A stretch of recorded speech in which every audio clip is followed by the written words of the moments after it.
నమస్కారం అండి. నమస్తే సార్ చెప్పండి, పెడన నియోజకవర్గంలో ఉప్పాల రాము గారు గెలిచే అవకాశం ఉందంటారా, కృష్ణప్రసాద్ గారు టీడీపీ తరఫున గెలిచే అవకాశం ఉందంటారా? నమస్తే అమ్మా. చెప్పండి. ముందు ఒక మాట, మాది పెడన టౌన్. మా నియోజకవర్గం నెంబర్ 74. 1,67,000 ఓట్లు ఉన్నాయి మాకు. 88 పంచాయతీలు ఉన్నాయి, 23 మున్సిపల్ వార్డులు ఉన్నాయి, 216 పోలింగ్ బూత్లు ఉన్నాయి. రిజల్ట్ 4వ తారీఖు ఆ రోజు చూద్దామమ్మా.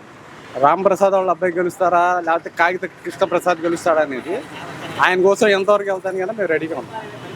ఆ మెజార్టీ అంటే ఏంటో ఇప్పుడు మనం చెప్తాం, అవి చేశారు ఈ చేశారు అని తిడతాం, ఇవన్నీ కాదు. ఓకే, జూన్ 4 రిజల్ట్ ఉంది. ఆ రోజు రిజల్ట్ రోజు మీరు రండి, మీతో మాట్లాడతాం. మెజార్టీతో చూపిస్తాం, మెజార్టీతో మాట్లాడి చూపిస్తాం.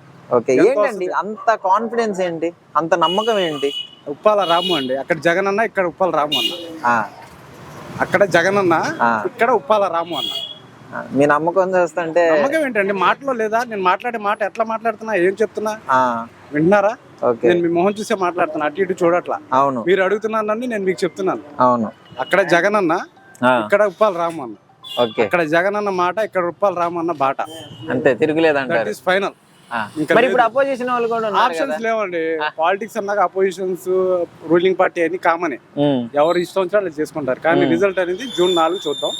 మనకి ఎంత మెజార్టీ వస్తే ఆ రోజు. సరే, ఒక్క విషయం, ఇప్పుడు మన ప్రభుత్వం అదే జగన్ గారి ప్రభుత్వం రాక ముందు అప్పుడు ఎలా ఉండేది ఇక్కడ పెడన నియోజకవర్గం? మీకు ఏదండి, జగన్ గారు గెలవక ముందు పెడన ఎలా ఉండేది, గెలిచిన తర్వాత పెడన ఏ విధంగా మారింది? పెడన అంటే మీ నియోజకవర్గం ఏంటిది? డెవలప్మెంట్ గురించి. డెవలప్మెంట్ పరంగా కావచ్చు, పథకాల పరంగా కావచ్చు. పథకాల పరంగా నెంబర్ 1 గా ఉంది. మన వాలంటీర్స్ నెంబర్ 1 గా పనిచేస్తున్నారు. దానికి నిదర్శనం నేను చెప్పకూడదు. 2021, 2020లో మన కోవిడ్ వచ్చింది కదా, అవునండి, ఆ టైంలో ఎలా సర్వీస్ చేశారనేది అది ఒక్క నిదర్శనం చాలు. మనం మొత్తం చెప్పవచ్చుకోవాలి.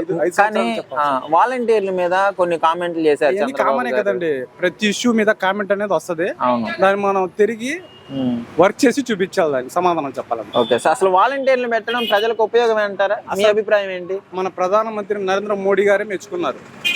జగన్ చేసే ప్రణాళికల్ని ఆయన ఫాలో అయ్యారు. ఇంకా దానికన్నా మించి మనం చెప్పలేము ఆయన. ఓకే, కానీ ఇప్పుడు అదే ప్రధానమంత్రి గారు టీడీపీకి సపోర్ట్ చేయడం జరుగుతుంది, బీజేపీ. అంతా కామన్ గా 2014లో జరిగింది, మళ్ళీ ఇప్పుడు అదే జరుగుతుంది. ఒకసారి చూసాంగా, అవును, మళ్ళీ ఎలా చూస్తాం వాళ్ళని? ఒకసారి చూసాం మేము, 14లో చూసాం, అయిపోయింది ఫైనల్. మళ్ళీ 24లో కూడా చూడమంటే ఎలా చూస్తామండి? అయితే ఇప్పుడు మరి బీజేపీ, జనసేన 10 years బ్యాక్ వచ్చి రిలీజ్ అయిన సినిమా మళ్ళీ చూడండి అంటే చూస్తారా? రిలీజ్ సినిమా రిలీజే కదా. జగన్ గారు అది ఎవ్రీ ఎలక్షన్ రిలీజే, ఎప్పటికప్పుడు కొత్త సినిమా మేనిఫెస్టో రాలేదు. అది వచ్చాక అప్పుడు ఇంకెలా ఉంటుందో అప్పుడు చూద్దాం. ఓకే, సో ఫైనల్ గా 175 స్థానాలలో ఎన్ని గెలవచ్చు అంటారు? మీ అభిప్రాయం ఏంటి? 175 కి 175 ఎవరు మిస్ అవ్వకూడదు. అందరూ ఉండాలి, అందరూ డెవలప్ అవ్వాలి. ఓకే.